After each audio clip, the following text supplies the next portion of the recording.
안녕하세요. 저는 매일 바쁘게 일하며 살아가는 40대 초반 여자입니다. 어디선가 인연이 아닌 것에 온 마음을 다해도 돌아오는 건 없으니 쉽게 인연을 맺지 말라는 글을 본 적이 있어요.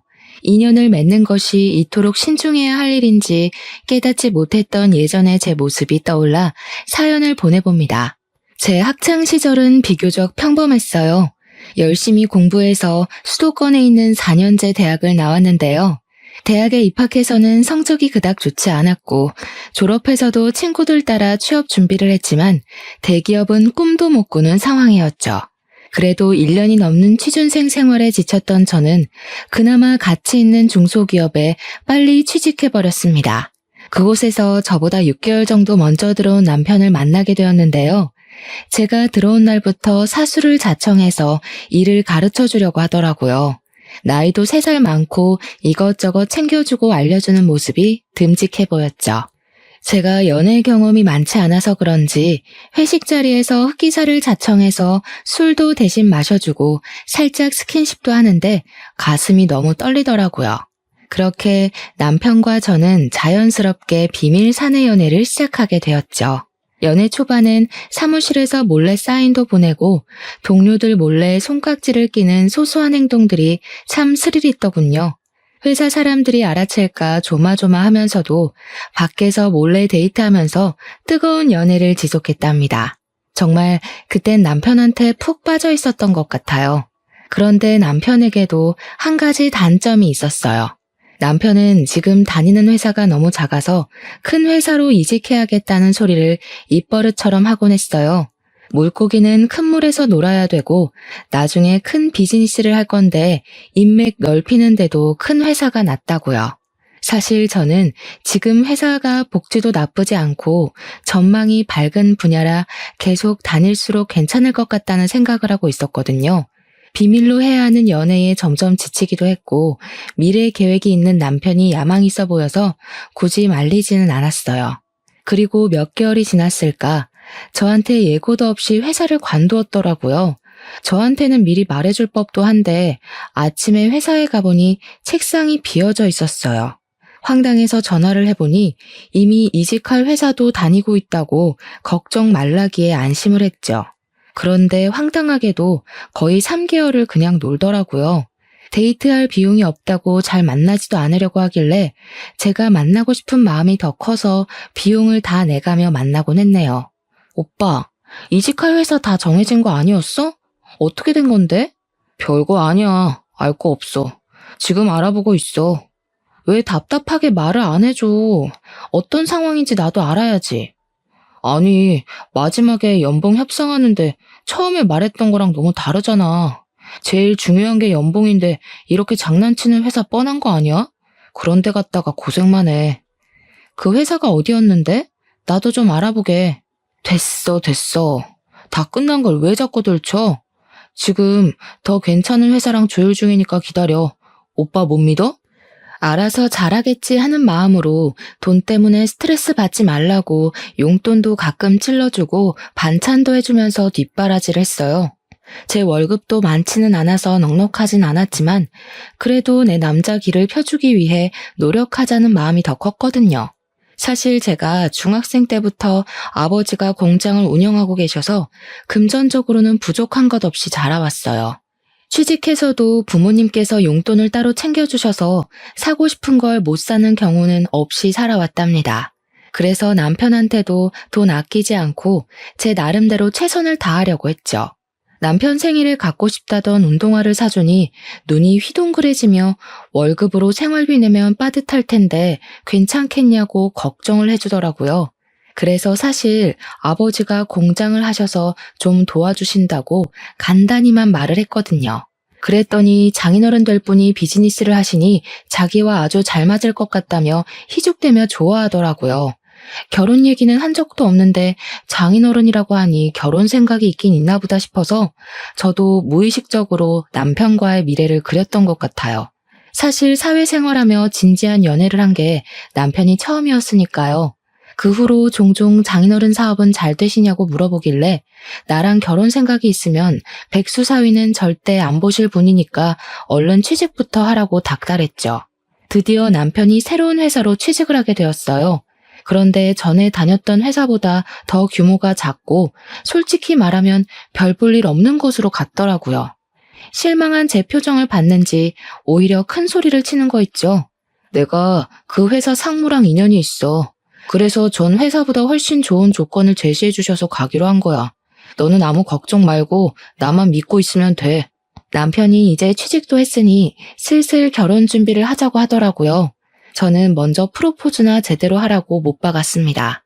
어떻게 하려나 은근히 기다리고 있었는데 어느 날 너무 티나게 프로포즈 분위기의 레스토랑으로 데려가더라고요. 로맨틱한 저녁을 먹으면서 꽃다발과 프로포즈 반지도 받고 남편이 떨리는 목소리로 결혼하자는 말을 하는 걸 들으니 이 사람이 진심으로 나를 사랑하는구나 싶었어요. 이날은 세상에서 가장 행복한 여자가 된 것 같은 기분이 들었답니다. 그렇게 결혼을 하기로 하고 먼저 제 부모님을 뵈러 간 날이었어요. 예비 사위가 온다고 엄마가 한상 부러지게 차려두셨더라고요.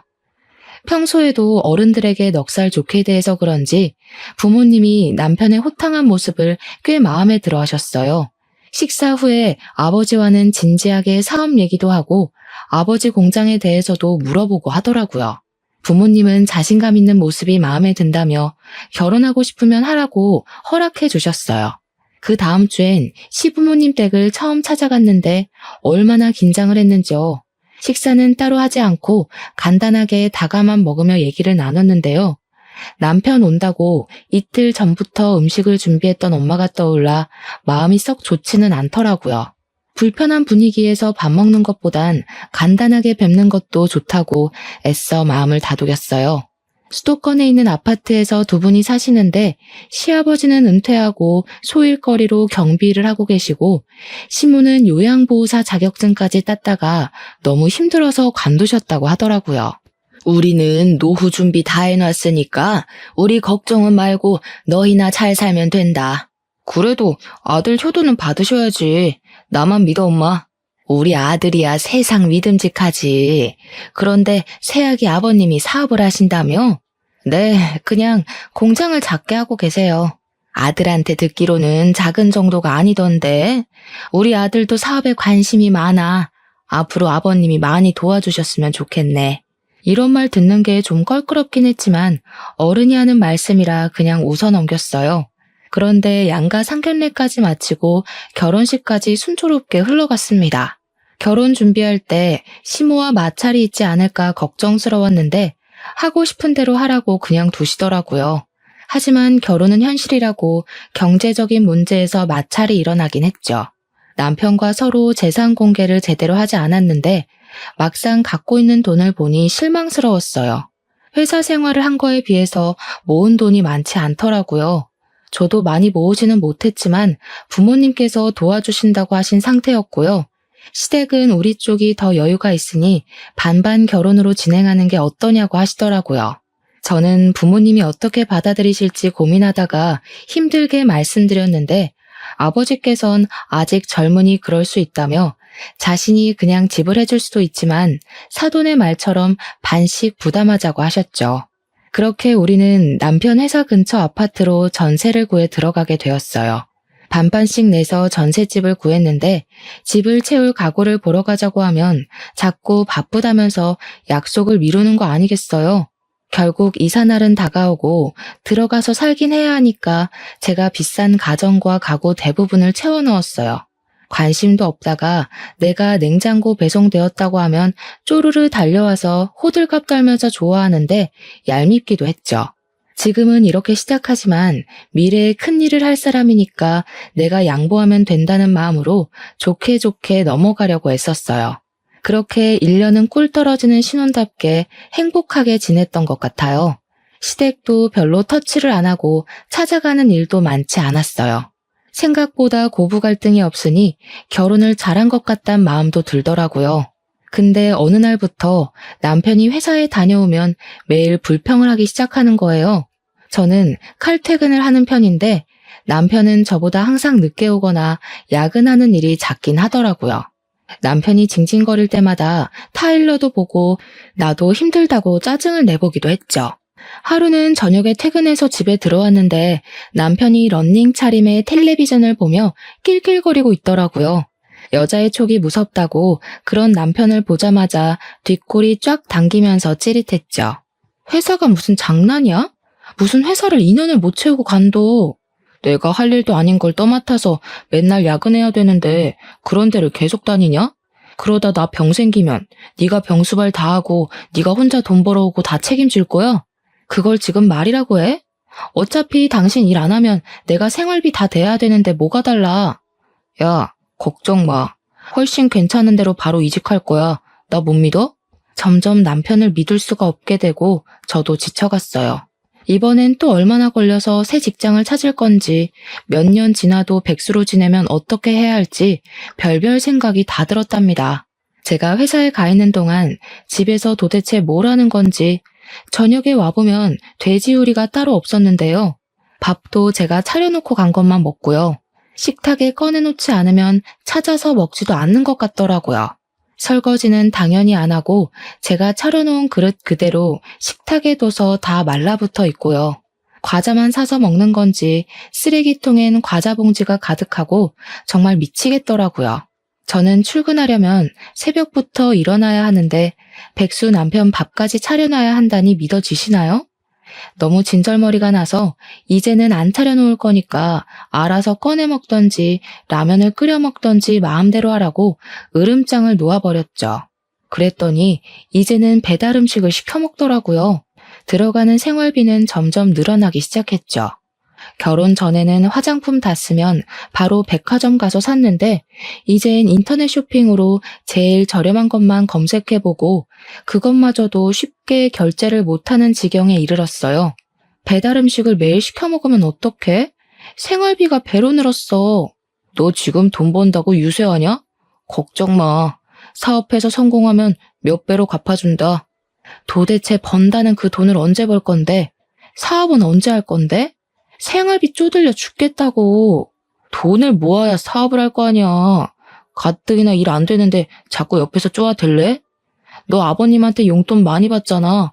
왜 돈 없는 척하고 그래? 뭐라고? 당신 지금 우리 아빠 믿고 이러고 있는 거야? 나 돈 진짜 없어. 화장품도 하나 제대로 못 산다고. 화장품 비싼 거 좀 사서 바르지 마. 그런다고 호박이 수박 되냐? 그렇게 매일이 전쟁이었어요. 어느 순간부터는 제가 퇴근하면 방에서 나오지도 않더라고요. 저도 굳이 마주치고 싶지 않아서 서로 말 안 하고 사는 시간만 늘어났죠. 양가 부모님이 걱정하실까봐 말하지 못했는데 다 털어놓아 버릴까 싶은 마음도 들었어요. 다행히도 몇 개월이 지나 취직을 하긴 했어요. 점점 회사를 낮춰가는 게 뻔히 보였지만 그래도 백수로 지내는 것보단 나으니까 일단 축하한다고 길을 살려줬죠. 이번에는 아주 첫날부터 불평불만이 대단하더라고요. 전철에서 왕복 2시간을 견디는 게 너무 시간 낭비라나요? 저는 전셋집 얻은 처음부터 회사까지 왕복 2시간이 넘었는데 말이에요. 무조건 6개월만 버티라고 타일러도 보고 관두지만 말라고 사정까지 해봤네요. 매일매일 퇴근하고 문 열면 남편이 있을까봐 조마조마한 심정을 누가 알까요? 웃긴 건 두려웠던 일이 막상 벌어지자 아무렇지도 않았다는 거예요. 이번엔 1년도 못 채우고 직장을 관뒀더라고요. 화가 머리끝까지 나서 남편이 말해도 대꾸도 안 하고 없는 사람 취급을 하며 며칠을 지냈어요. 남편은 요즘은 생산직이 돈을 많이 준다며 힘들어도 1년만 일해서 그 돈으로 사업을 할 거라고 하더라고요. 일이 금방 구해졌는지 바로 다음 날부터 공장으로 출근을 했답니다. 저는 얼마나 견딜지 두고 보잔 마음뿐이었죠. 몇 개월 동안은 열심히 다니더라고요. 통장에 찍히는 월급을 자랑스럽게 보여주는데 많이 벌긴 하더라고요.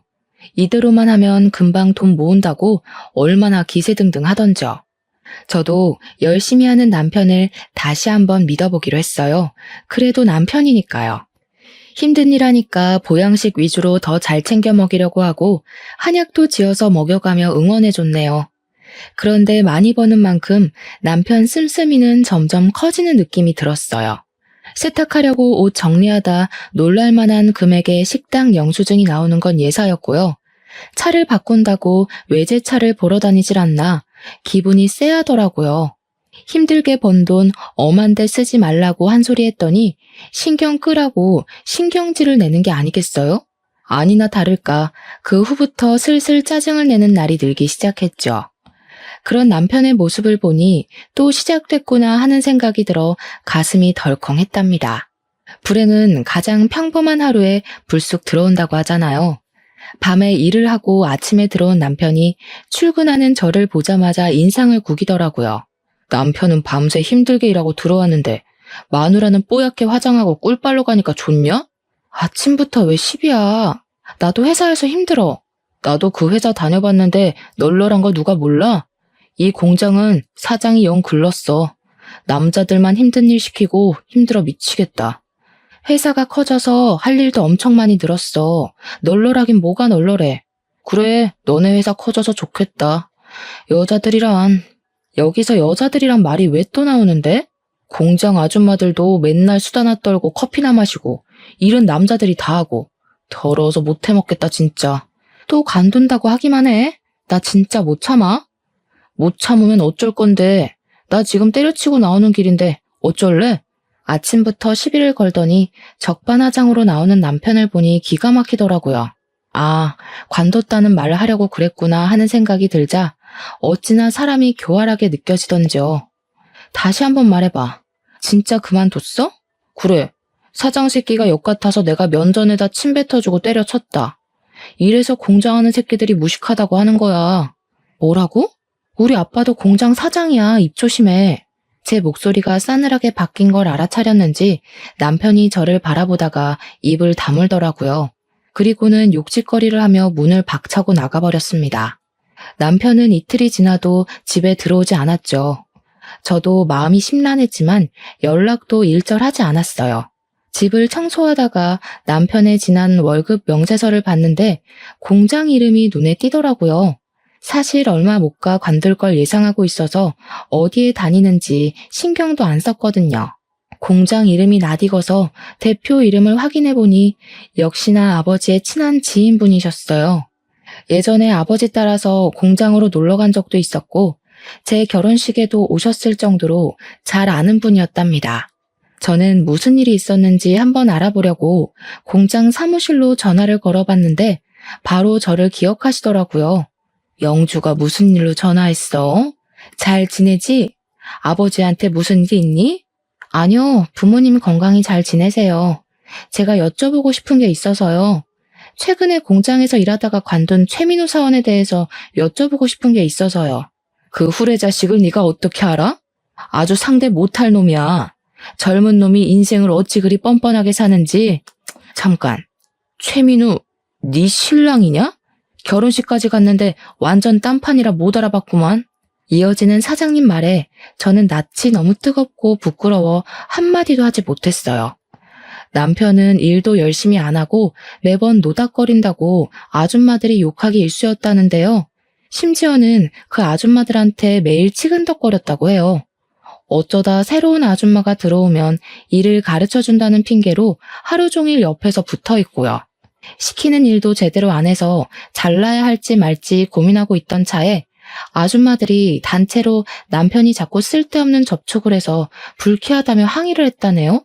그래서 한 소리 했더니 자기 장인이 더 큰 공장 한다면서 이딴 데 바로 때려친다고 나가버렸다는군요. 아저씨, 제가 대신 사과드릴게요. 정말 죄송해요. 저 염치 없지만 아버지한테는 말씀하지 말아주세요. 괜히 걱정만 하실 것 같아요. 나중에 정리되면 제가 말씀드릴게요. 네가 그렇게 해달라니 말은 안 하겠지만 사실 너를 생각하면 당장 너희 아버지한테 말해서 너 집에 데려가라고 말하고 싶다. 아주 굴러먹은 놈이야. 지금 네 상황은 잘 모르겠지만 아직 안 늦었으니 잘 생각해봐라. 예전에 같은 회사에 다닐 때만 해도 남자답고 젠틀한 성격을 가졌다고 생각했는데 사장님의 말을 들으니 내가 아는 남편이 정말 맞는지 혼란스러웠어요. 그동안 취직자리 구하면서 스트레스를 많이 받아서 그럴까? 아님 나랑 결혼해서 변한 걸까? 별 생각이 다 들었죠. 그때 시모에게 전화가 와서 어쩔 수 없이 전화를 받았어요. 시모가 낮고 쌀쌀맞은 목소리로 집에 당장 오라는 거 아니겠어요? 저도 이참에 여지껏 있었던 일들 다 털어놓고 해결할 작정으로 시댁으로 찾아갔답니다. 시댁 현관문을 열고 들어가니 시모는 팔짱을 끼고 저를 쏘아보고 있고 남편이 소파에 대자로 누워 핸드폰을 보며 희죽대고 있더라고요. 남편이 저를 흘끗 보더니 등을 휙 돌리는데 얼마나 기가 차던지요. 너는 남편이 집을 나갔는데 찾는 전화 한 통이 없니? 난 너처럼 매정한 애는 처음 본다. 직장 잃은 남편 위로는 못해줄 망정 바가지나 긁어대고. 너 여지껏 우리 아들 이렇게 대접했니? 제가 한 번도 말씀 안 드렸는데 아드님이 회사를 몇 번을 때려쳤는지 아세요? 결혼 생활 동안 백수로 지낸 게 몇 년인지 아시냐고요. 그동안 제가 생활비 다 내고 어머님 용돈도 안 끊기게 꼬박꼬박 드렸잖아요. 그거 다 남편 월급이 아니라 제 월급으로 어머님 용돈을 드렸다고요. 아드님 때문에 속이 썩어 문드러진 건 저예요, 어머님. 어디서 시부모한테 말대답을 따박따박해? 남편이 일 구할 동안은 당연히 일하는 마누라가 생활비를 대는 거지. 그럼 너희 생활비를 부모가 대주니? 부부는 일심동체인데 남편이 어려우면 돕는 건 당연한 거지. 어디서 유세는? 그리고 매달 용돈이 꼴랑 얼마나 된다고 그거 준다고 이 난리를 쳐? 이게 어디서? 시모가 얼굴이 벌개지도록 악을 쓰는 모습을 보고 있으니 말로는 통하지 않을 것 같더라고요. 갑자기 시모가 제 머리채를 잡고 흔들었어요. 태어나서 한 번도 당한 적 없는 폭력을 당하니 정신이 아득해지면서 쓰러질 것 같았어요. 내가 지금까지 너를 너무 풀어줬지? 그러니까 이 요망한 게 시험이 무서운 걸 모르고 바락바락 대들고 남편을 쥐잡듯이 잡아? 니까짓 게 뭔데 우리 아들 기를 죽여? 앞으로 큰일 할 인물이 너 때문에 길을 못 펴고 있는 거야. 이 죽일년. 내가 오늘 너 죽이고 우리 아들 살릴란다. 더 충격적인 건 머리가 잡힌 채 이리저리 휘둘리는 저를 도와주지도 않고 고소하다는 듯한 눈빛으로 보는 남편이었죠. 순간 이 남자와 이어진 모든 끈이 후두둑 끊어지는 기분이 들었어요. 우리 아들이 생각해놓은 사업이 있다니까 너도 일 관두고 남편 도와서 같이 해. 너희 아버지한테도 돈도 좀 해달라고 하고. 사돈이 사업한다고 해서 덕 좀 볼까 했더니 지금껏 뭐 받아먹은 게 있어야지. 돈을 모아서 다 지 새끼한테만 쓰는 건지 원. 제가 왜 일을 관둬요? 저는 누구처럼 까딱하면 일 때려치는 짓 안 해요. 우리 아버지 도움은 생각도 하지 마시고요. 저 인간이 뭘 하든 저는 손가락 하나도 걸치기 싫으니까 어머니나 많이 도우세요. 오늘 저한테 한 일 후회하실 거예요. 저는 산발이 된 머리를 추스리고 시모와 남편을 한 번씩 노려본 뒤에 시댁을 나와버렸어요. 남편과 시모의 본 모습을 직접 맞닥뜨리고 나니 이런 꼴을 당한 제 처지가 너무 서글퍼 눈물이 하염없이 났죠. 그 후로 한 달이 넘도록 남편은 아무 연락도 없이 시댁에서 돌아오지 않았죠. 오히려 혼자 조용히 지낼 수 있으니 남편과 살 때보다 편하게 느껴져 만족감까지 느껴졌네요. 그러다가 퇴근하고 돌아왔는데 남편이 턱하니 집에 들어와 있더군요. 머리도 말끔하게 올리고 빳빳한 셔츠를 깔끔하게 입고 당당하게 식탁 의자에 앉아 있는데 어디 선보러 나온 줄 알았네요. 식탁에 뭔가를 탁 하고 던져놓길래 봤더니 무슨 마케팅 대행사 대표라고 명함까지 팠더라고요. 나 사업 시작했다. 나한테 잘못했던 거 지금 싹싹 빌어. 그럼 용서해 줄게. 나중에 나 성공하면 기회 없다. 저는 뭔 소리를 하나 싶어 그저 한심한 눈빛으로 바라볼 뿐이었죠. 알고 보니 시부모가 아파트 담보대출까지 받아서 사업 자금을 내줬더라고요. 월세 비싼 곳에 사무실까지 내고 일도 아직 없으면서 직원까지 한 명 뽑아놨답니다. 그러거나 말거나 저는 남편이 하는 일에 어떤 관심도 가지지 않았어요. 얼마 못 가서 남편의 흥미가 떨어질 거라는 걸 알고 있었거든요. 역시나 고객과 계약 따내기가 어렵다며 징징거리는 날이 늘어났답니다. 저는 남편의 사업 얘기엔 대꾸도 하지 않았고 철저한 무관심을 보여주었죠. 남편은 그런 제 태도에 화를 많이 냈어요. 너는 남편이 힘들다는데 어떻게 관심이 이렇게 없냐? 내가 잘 돼야 너도 사모님 소리 듣고 떵떵거리며 살 거 아냐. 이러고도 우리가 부부야? 부부는 힘들 때 서로 돕는 거지. 난 사업의 사자도 모르는데 무슨 수로 도와? 당신이 잘할 수 있다며. 열심히 해봐. 어느 순간부터는 시어머니도 하루가 멀다 하고 전화를 했답니다. 저한테 어떻게 했는지도 다 잊어버린 건지 그렇게 뻔뻔하게 나올 수 있는 걸까요? 너는 남편 사업이 힘든데 같이 해서 일으킬 생각을 해야지. 도대체 뭐 하는 애니? 사무실 좀 가서 들여다보고 좀 해라. 돈이 얼마가 들어갔는데 망하면 큰일 난다. 사는 집을 담보로 돈을 끌어다 줬으니 망할까봐 무척 애가 타는 모양이었어요. 제가 연락도 차단해버리니 아예 남편과 시모가 집에도 같이 오더군요. 시모는 전과 다르게 사근사근한 목소리로 말을 걸었지만 전 대꾸도 하지 않았죠. 그랬더니 매일 제가 퇴근하는 시간에 맞춰서 저녁까지 차려두고 기다리더라고요. 예, 너 먹으라고 갈비찜 좀 해왔다. 푹푹 먹어. 일하는 게 힘든지 점점 말라가는 것 같니? 오늘은 구수한 청국장 좀 끓여봤다. 너 이거 좋아하지? 많이 먹어라. 남편이 집까지 와서 일을 하는 모습을 보여주니까 진정성 있게 보이기도 했어요. 사업이 어떻게 돌아가나 한번 들여다볼까 싶어지더라고요. 그래서 큰맘 먹고 남편 사무실을 처음 찾아가 봤죠. 인테리어도 깔끔하게 잘 해놔서 나름 전문적인 느낌도 들고 잘해보면 괜찮을 것 같았답니다. 제가 사실 회사에서 마케팅 영업을 담당하고 있어서 남편 사업 분야에 대해 꽤 알고 있긴 했어요. 재정 상태부터 쭉 살펴보니 허점도 많고 해결해야 할 부분도 눈에 많이 띄었어요. 남편한테 지나가는 말로 대충 설명해줘도 알아듣지도 못하기에 결국 제가 나서서 하나씩 고쳐주기 시작했죠. 놀랍게도 제가 손댄 지 얼마 되지 않아서 수익이 조금씩 나기 시작했답니다. 지켜보던 남편도 역시 회사에서 배운 게 많다며 치켜 세워주고 소식을 들은 시부모도 우리 며느리가 최고라며 비싼 소고기까지 결혼하고 처음 사주더라고요. 사업이 쑥쑥 커가는 게 눈에 보이니까 저도 잘하고 싶은 욕심이 생겼죠. 아버지가 모임에서 아는 대표님들이 많은 걸 알았기 때문에 부탁을 좀 해서 계약도 많이 따낼 수 있었어요. 적자였던 사업의 규모가 순식간에 커지기 시작했고 제가 할 일은 점점 늘어갔어요. 저는 회사에서 퇴근하면 쉬지도 못하고 남편 사무실로 가서 일을 해야 했어요. 남편은 고객 관리를 한다면서 밖으로 나가 있는 날이 많았고 정작 모든 일은 제 몫이었답니다. 사업이 커질수록 남편은 달라져만 갔어요. 아침에 출근할 때 보면 보지도 못한 명품 셔츠를 턱 걸치고 있고 비즈니스를 하려면 비싼 시계를 사야 한다는 둥 외모 치장에 열중을 했죠. 저는 일에 치여서 옷을 챙겨 입을 정신도 없는데 말이에요. 언제부터인가 숟가락 들 힘도 없이 몸에 힘이 쭉 빠지고 피곤한 날들이 계속되었어요. 새벽에 출근해서 밤 11시에 집에 오는 생활을 계속하다 보니 몸에 한계가 왔다는 걸 느낄 수 있었는데요. 남편에게 몸이 아프다고 말해도 무슨 약속이 그렇게 많은지 아침마다 뛰어나가기 바빴죠. 시모에게도 힘들어서 몸살 날 것 같다고 말해봤는데 이참에 회사 때려치고 남편 일이나 도우라지 뭐예요? 그러던 어느 날 출근 준비를 하는데 밑에서 뭐가 후두둑 떨어지기 시작했어요. 너무 놀라 화장실로 달려갔는데 하혈을 하고 있었고 생리통보다 심한 통증이 배와 등에서 휘몰아치기 시작하더라고요. 너무 아파서 정신을 잃을 정도였죠. 혼자 식은땀을 뻘뻘 흘리며 배를 움켜잡고 있다가 목소리를 짜내어 남편을 불렀어요.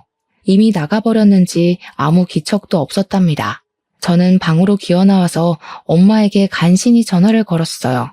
저의 죽어가는 목소리를 듣자마자 엄마가 한달음에 달려오셨죠. 엄마는 얼굴이 하얘져 쓰러져 있는 저를 산부인과로 데려가셨어요. 저는 임신 4주에 들어선 몸이었지만 이미 계류유산을 했다는 것이었죠. 일을 하느라 아기와 내 몸을 돌보지도 않았다는 사실에 너무 괴로워 눈물만 흘렀어요. 흐려진 눈에 남편과의 일들을 말할 수 없어 오랫동안 연락을 못 드렸던 엄마의 얼굴이 들어왔어요. 예전보다 많이 늙어버린 엄마가 저와 함께 울고 계셨죠. 엄마의 부축을 받으며 집에 돌아온 후에도 나 때문에 아기가 가버린 것 같아 하염없이 눈물만 흘렀어요. 아무것도 먹고 싶지 않았지만 억지로 엄마가 떠먹여주는 미역국을 받아 먹었죠. 아침에 엄마와 통화를 했던 남편은 늦은 오후가 되어서야 집에 들어오더군요. 며칠 푹 쉬어. 아기는 또 가지면 되지. 너무 울지 말고. 근데 보통 엄마들은 본능적으로 알지 않나? 몸 좀 잘 보살피지. 에휴, 어떻게 저런 말을 할 수 있는지 기가 막혔어요. 아프다고 말할 때는 듣는 척도 안 하더니 말이에요. 옆에 계신 엄마에게 민망해서 슬쩍 바라보니 기가 막히셨는지 눈을 동그랗게 뜨고 남편을 바라보고 계시더라고요. 더 황당한 건 매일같이 전화해서 오늘은 사업이 어땠냐고 물어보던 시모가 유산 후엔 전화 한 통도 하지 않았다는 거였죠. 남편도 제가 집에서 몸을 추스리는 동안 고객과 약속이 있다며 아침 일찍 나가기만 바빴어요. 나를 가족으로 생각하는 게 아니라 자기들 일 도와주는 하녀로 취급한다는 걸 뼈저리게 느끼게 되었죠. 다시 한번 남편을 도와 잘 살아보려는 제 진심을 이용하고 저를 다시 밟아버린 시댁과 남편에게 모든 정이 떨어져 버린 순간이었어요. 몸이 회복된 후에도 남편 사무실엔 발길을 뚝 끊어버렸어요. 아니나 다를까 남편이 옆에 와서 앓는 소리를 했지만 더 이상 기대도 실망도 하지 않기로 한 저에겐 통하지 않았죠. 시모의 전화도 받지 않자 그제야 몸은 괜찮냐며 메시지를 매일 남기는데 정말 지긋지긋하더라고요. 어느 날은 주말에 집에서 쉬고 있는데 남편이 갑자기 저를 일으켜 세우는 거예요. 우리 여행 간 지도 참 오래됐다. 그치? 당신 기분도 별론데 오늘 내가 제대로 대접할게. 가자. 남편은 뭐 하는 거냐고 소리를 치는 저를 거의 강제로 끌고 밖으로 나와 차에 태웠어요. 차를 둘러보니 시부모가 웃으며 앉아있는데 당했구나 싶어 소름이 끼치는 거 있죠? 사람을 강제로 끌고 가면서 뭐가 좋은지 호호하하 웃으며 말을 거는데 진짜 미쳤나 싶더라고요. 도착한 곳은 강원도에 있는 펜션이었어요. 날씨가 참 좋네. 오늘 우리 신선한 공기도 마셔가며 푹 쉬다 가자 아가야. 내가 당신 옷부터 시작해서 바베큐 할 것까지 싹 준비해왔으니까 당신은 즐기기만 하면 돼. 알았지? 자, 들어가자. 세 사람과 마주치기 싫어서 방에만 있으니까 남편이 저녁 차려놨다며 또 사람을 질질 끌고 가더라고요. 개걸스럽게 삼겹살을 먹는 얼굴들을 보기도 싫어서 깨작거리고만 있었어요. 그때 전화가 울려서 받았더니 엄마의 흐느끼는 소리가 들렸어요. 너 걱정할까봐 말을 안 하고 있었는데 사실 아빠 공장이 많이 힘들었어. 근데 오늘 부도 처리가 났어. 이제 어떡하니? 저는 눈앞이 깜깜해져 아무 말도 하지 못했어요. 벌떡 일어나서 남편 옷을 잡아 끌었죠.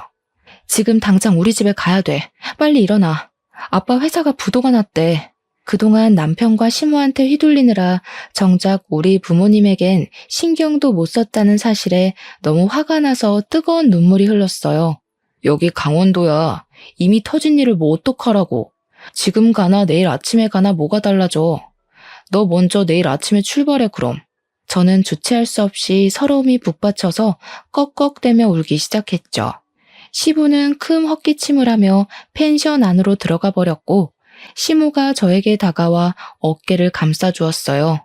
예, 이럴 때일수록 네가 정신을 차려야지. 그만 울고 자자.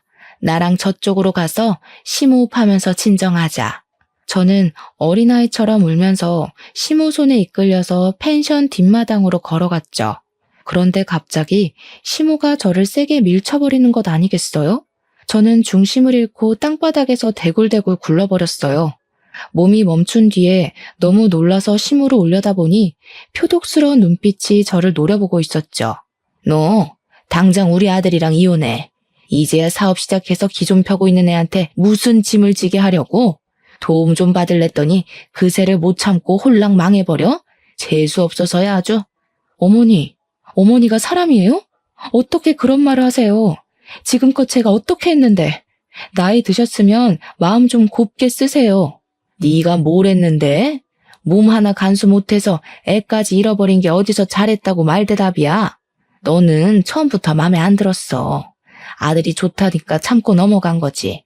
우리 아들 인생 막지 말고 당장 떨어져. 저도 인간 같지도 않은 당신들하고 다시는 엮일 마음 없어요. 그 못돼 처먹고 인간 같지도 않은 아들 끼고 한번 잘 살아보세요. 저는 그 길로 핸드폰만 챙겨서 펜션을 나와버렸죠. 택시가 올 때까지 어두운 산길을 휘청거리며 걸어가는데 흘러나오는 눈물은 참을 수가 없더라고요. 그렇게 저는 바로 합의 이혼을 했어요. 남편도 기다렸다는 듯이 바로 도장을 찍더라고요. 마지막으로 법원에서 만났을 때 몸에서 언뜻 여자 향수 냄새까지 풍기길래 사업한다고 바쁘게 나다닐 동안 무슨 짓을 하고 다녔는지 직감적으로 알 수 있었죠. 이미 다 끝난 마당에 다시는 말도 섞고 싶지 않아 그냥 보내줘 버렸죠. 그 후로 저는 부모님과 함께 살며 아주 바쁜 시간을 보냈답니다. 공장의 채무 문제를 비롯한 수습을 도맡아 하고 시댁과 쇠약해지신 부모님을 다시 기운 차리게 하려고 많은 노력을 했어요. 감사하게도 부모님도 많이 안정되시고 저도 가장에서 진급해서 다시 평범하고도 평화로운 일상을 살아갈 수 있게 되었답니다. 그러다가 우리 가족의 생활을 확 바꿀 만한 일이 생기게 되었어요. 어느 날 어떤 남자가 부모님과 함께 집에서 차를 마시고 있더라고요. 얼마 전에 아버지가 밤늦게 길에서 뺑소니 당한 것 같은 할아버지를 구해서 병원까지 모시고 간 일이 있었거든요. 그 할아버지의 아드님인데 생명의 은인이라며 살해를 하고 싶다고 계속 아버지에게 연락을 하셨다네요. 아버지는 그럴 일은 아니라며 계속 거절을 하셔서 집까지 찾아왔던 거였죠. 신기하게도 두 집안은 매년마다 자주 만나면서 점점 친해지게 되었어요. 사고를 당했던 분도 건강하게 태어나셔서 아버지와 자주 만나서 산행도 하시는 것 같더라고요. 그러다 보니 저보다 4살 많았던 아드님과 저도 반말을 할 정도로 급격하게 가까워졌고 서로 호감이 생겨나게 되었죠. 전 남편 때문에 남자라면 지긋지긋했었는데 다정하고 책임감이 남다른 그의 모습에 더욱 끌렸던 것 같아요. 둘 다 한 번의 이혼의 아픔이 있어서 현 남친의 고백을 받았을 땐 망설이기도 했지만 다시 용기를 내어 시작해보기로 했죠. 어느 날 남자친구의 아버님께서 잘 아는 종합병원 1층에 카페가 계약이 끝났는데 우리 가족이 한번 해보면 어떻겠냐고 제안을 해주셨어요. 아버지가 힘든 상황이라는 걸 아시고 도움을 주고 싶은 건 알 수 있었지만 너무 과분해서 거절하기로 했죠. 하지만 아버님도 생명의 은인인데 아무것도 안 하면 너무 서운하다며 물러서지 않으셨답니다. 결국엔 아버지가 카페를 하기엔 너무 연로하셔서 제가 운영을 하기로 했어요. 알고 보니 현재의 남자친구의 아버님은 사고 당하시기 전까지 병원장으로 일하셔서 그런 제안을 하실 수 있었던 거였어요. 카페의 규모와 수익이 생각보다 어마어마해서 오랫동안 다녔던 회사를 관두고 이쪽으로 전념할 수밖에 없겠더라고요. 동료들과도 섭섭하게 작별했는데 그때 전 남편에 대한 새로운 사실도 알게 되었죠. 사실 흠이 될까 싶어 이혼했단 얘기를 딱히 하지 않았는데 퇴사하면서 다 털어놨었거든요. 인사과에서 일하는 친한 동료가 마지막에 말해주더라고요.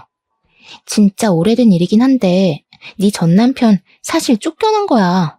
그때 당시에 너랑 사귀고 있는 건 몰랐는데 다른 여직원한테 성추행한 걸 걸려서 인사과에서 경고했더니 바로 나가버리더라.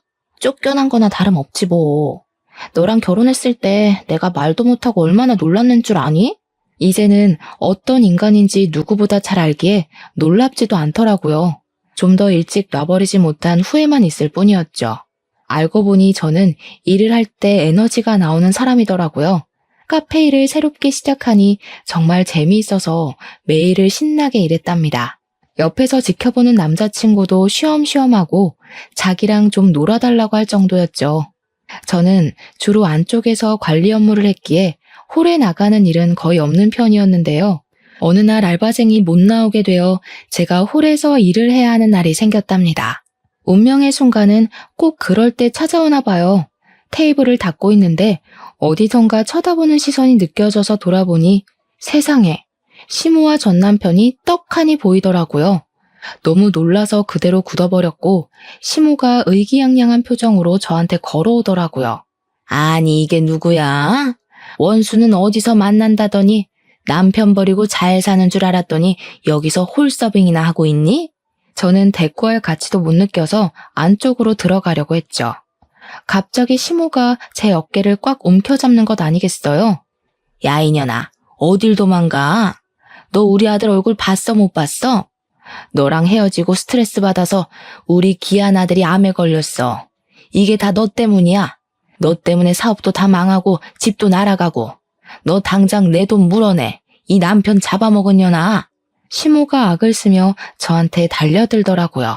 병원의 사람들이 다 저를 쳐다보며 수군대는 것 같았죠. 시모가 또 내 머리채를 잡으려고 손을 뻗더군요. 그래서 냉큼 시모의 뒷다리를 걸어 넘어뜨려 버렸습니다. 땅바닥에 내팽겨친 시모가 얼굴이 벌개져서 나를 잡으려고 악을 썼죠. 저는 너무 화가 나서 설거지하는 양동이에 얼음을 잔뜩 담아와서 시모 얼굴에 그대로 던져버렸습니다. 시모가 물에 젖은 생쥐꼴로 벌떡 일어나서 몸을 파르르 떠는 게 가관이더라고요. 이 정신 나간 할망구가 남 탓하는 버릇을 아직도 못 고쳤네? 누울 자리 보고 다리를 뻗어야지 어디서 행패야 행패가. 내가 아직도 당신 며느리로 보여요? 당신 아들 암 걸린 게 왜 내 탓이에요? 우리 집 망했다고 이때다 싶어 쫓아낼 땐 언제고 누구한테 돈을 물어내래. 이혼 전에 당신 아들이 바람핀 거 내가 모를 것 같아? 지금 다시 소송 한번 걸어볼까? 제 말을 듣고는 눈에 띄게 야위고 거무칙칙하던 전 남편 얼굴이 하얗게 변하더라고요. 그때 전 남편 뒤에서 불쑥 한 남자가 나오더니 저에게 걸어왔어요. 저를 보러 온 제 남자친구였죠. 이미 상황을 다 본 것처럼 침착한 얼굴로 제 옆에 서더니 어디론가 전화를 걸어 한참을 통화했어요. 병원에서 이렇게 소란을 피우시면 강제 퇴거 조치를 내릴 수밖에 없습니다. 알아보니 병원비도 꽤 밀리셨던데 오늘까지 완납 못하시면 이 병원에서는 더 이상 치료받으실 수 없을 겁니다. 당신이 뭔데 병원 이용하는 환자한테 나가라 말아야? 정신병자 아니야? 현 남친은 가만히 제 어깨를 감싸 안았어요. 그걸 보던 전 남편의 입술이 덜덜 떨리는 걸 볼 수 있었죠. 뭐야, 당신 남자 생겼어? 나를 두고 어떻게 이럴 수가 있어? 이혼한 지 몇 년이 지났는데 당신이야. 너야말로 정신병자야? 그러는 치는 여자들한테 틈만 나면 치근덕거린 거 내가 모를 것 같아? 당신들 쫓아낼 수 있는 권한 정도는 충분히 있으니까 제 걱정은 마시고요. 지금부터는 저분들하고 말씀하세요. 사실 현 남친은 이 병원에서 일하는 의사였고 아버지가 병원장이었기에 확정된 건 아니지만 거의 차기 병원장으로 낙점된 상태였거든요.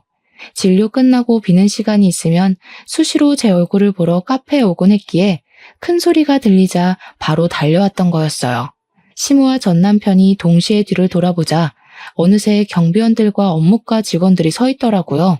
당황한 시모는 현 남친 앞으로 가서 연신 허리를 굽신거렸답니다. 저희 사정 좀 봐주세요. 몸이 아픈 사람을 이렇게 쫓아내면 어떡하나요? 아가야, 정말 미안하다. 내가 이렇게 사과하마.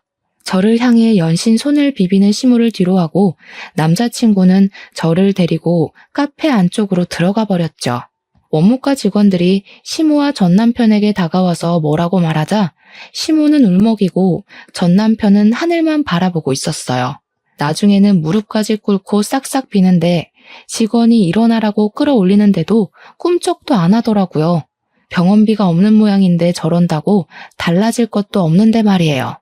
전 남편은 결국 퇴원당한 것 같았고 이후로 다시는 그들의 얼굴을 보지 않고 살 수 있었죠. 저는 여전히 병원 카페를 운영하며 바쁘게 지내고 있고요. 지금 남자친구와 곧 결혼하기로 해서 준비하느라 더욱 바빠질 예정이랍니다. 하지만 제 인생 어느 때보다 보람차고 행복하게 살고 있어요. 자신만의 행복을 용감하게 찾아가고 싶은 분들에게 제 사연이 힘이 되었으면 하는 마음으로 글을 마칠게요. 들어주셔서 감사합니다.